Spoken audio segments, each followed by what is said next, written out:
welcome to another episode of Smells Like Smoke. My name is Trevor Devage. I'm your host for this podcast, where we literally talk about Jude 23. It is my life verse. It is my favorite scripture. It is what drives me in everything that I do ministry-wise and life. It just simply says, rescue others by snatching them from the flames of judgment. And this podcast is really for men. Like, I'm leaning into men here. How do we actually become men that smell like smoke in helping rescue others? So let me start with something that might sting just a little bit in your soul.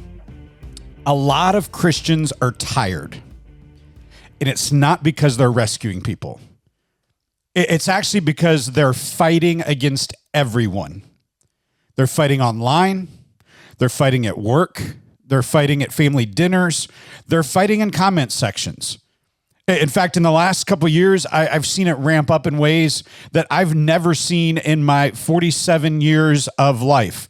We seem to be swinging and posting and arguing over everything in culture. And here is the problem.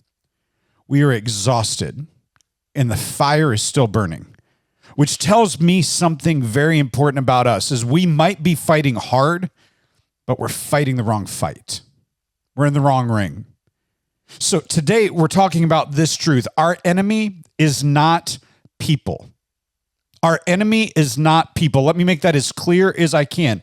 And if you get that wrong, you can win arguments and still lose souls. So why are we talking about this? Why does this matter? Well, this matters because many men I know feel like they're standing on the front lines each and every day. That they feel like they're defending truth. They're defending values. They're defending what is right. And all these things feel really noble, but somewhere along the way, the mission has shifted. It goes back to what we talked to last week on this podcast. If you didn't hear last week's episode, go back where we talked about drift in our lives. But we have stopped rescuing people and we have started battling people. And when that happens, our credibility collapses. Because nobody listens to someone who treats them like the enemy. See, it's culture wars versus soul rescue. Culture wars versus soul rescue. Like, let me name the tension. Culture wars feel important, but soul rescue actually is. Culture wars are loud. Rescue work is close. Culture wars happen at a distance, but rescue requires proximity. See, you can fight culture without ever loving a person. You can't rescue a soul without getting close to that soul. And here's the truth. Jesus did not come to win culture wars. He came to seek and save the lost, is what he says. So that distinction actually matters for us. So how did we lose credibility? Like, a lot of Christians have lost credibility. And let's be honest, Christians did not lose credibility because we believe the truth. That's not why we lost it. Christians have lost credibility because of how we have delivered that truth. Like, harshness has replaced humility. Certainty has replaced curiosity. Outrage has replaced compassion. And we become known for what we're against instead of what we are for. And men, we pick this up so fast that anger feels powerful, outrage feels righteous, conflict feels like courage, but anger does not rescue anyone. You know what it actually does? It just creates distance. So there's this problem that we have. It's with dehumanizing. And here's where things go completely sideways for us. When you label people as an idiot, a snowflake, a problem, a lost cause, you stop seeing them as a person.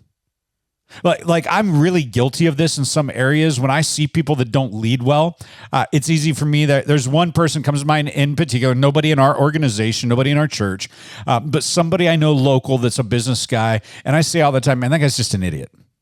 Truth is, I need to stop saying that. Because when I stop seeing him as a person, that's when I can dehumanize. And once a person is dehumanized, compassion disappears. And you can't rescue someone you no longer see as human. That's why Jude says our fight is not with people, because the moment people become the enemy, rescue is over. Now, a man's instinct is to fight. Men, you and I, we're wired to fight. It's not a flaw. It's actually a feature. The problem is not that men want to fight. The problem is that often men fight the wrong things. And if the enemy is a person, then you're going to fight them. If the enemy is lies, addiction, sin, death, and despair, then you'll fight for them.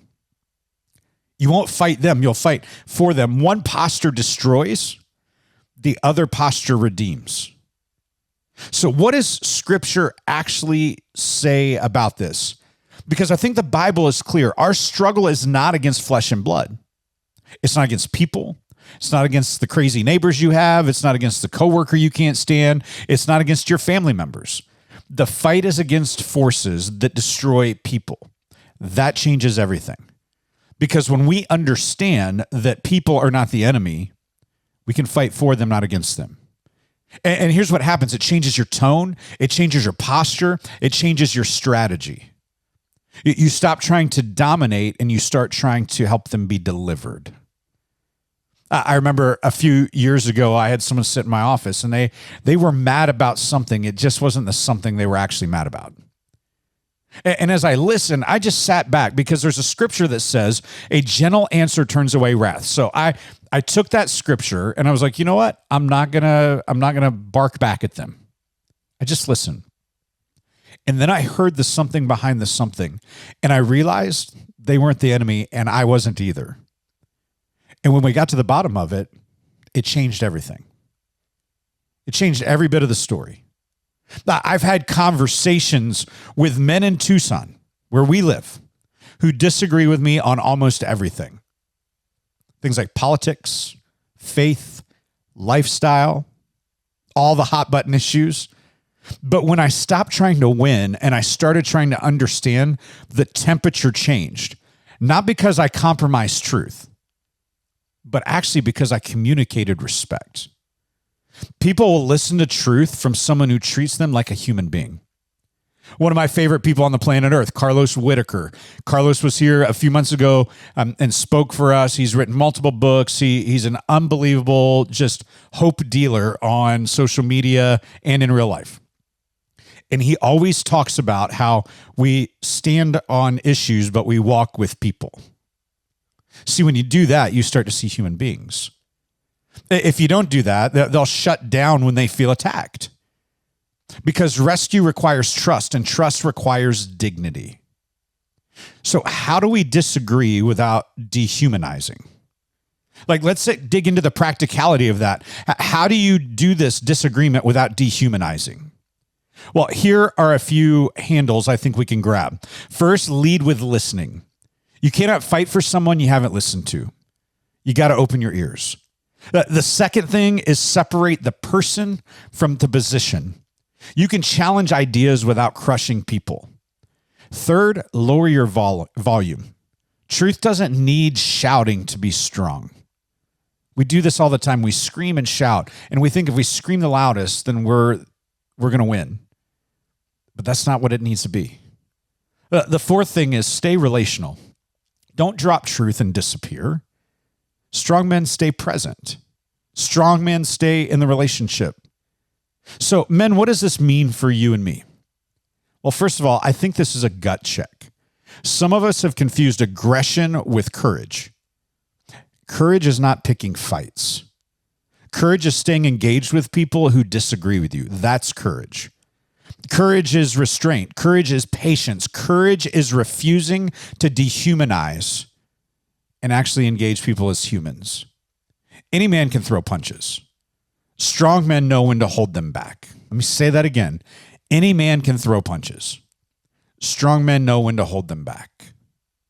See, Jesus was the ultimate model of this. If you look at his life, he spoke truth clearly. He didn't dehumanize people. He confronted sin. He never crushed sinners. He reserved his harshest words for those who use truth to control instead of rescue, aka the Pharisees. Go read all about them. That should make us pause. If Jesus fought for people, I think we should too. He didn't fight with, he fought for. So let's wrap this up. Let me give you a challenge. Here's your challenge this week. I want you to identify one person maybe you've been fighting against instead of fighting for. Someone you argue with, someone you dismiss, someone you avoid. And then I want you to change the posture. Maybe you need to apologize. Maybe you need to listen. Stay present with the relationship. Speak truth, but do it with dignity. Because rescue only happens when people know you are for them, not against them. So this is Smells Like Smoke, a podcast where we dig in on how do we become better rescuers of people that desperately need hope. We're not here to win debates. We're here to pull people out of the fire. If you like this podcast, I want you to do me a favor. I want you to share it. I want you to get on social media, throw it on Instagram, throw it on Facebook. Let people know we're here. Secondly, if you like this, go review it. Thirdly, follow along. You can go to Smells Like Smoke Pod on Instagram. You can follow us there. I think it Smells Like Smoke Podcast is actually our Instagram page. You can go there. You can go to our YouTube page. You can follow along there. If you followed the make before Smells Like Smoke, it's all in the same place. Just go follow along, subscribe to it, be a part of it. Tag us. We would love to share your content, what you're getting from this. But next episode, we're going to talk about courage over comfort and why comfort never changed a man or a city. Comfort never changed a man or a city. So here's what I want you to do, man. Fight the right fight. Fight for people and stay close to the fire. We'll see you next time.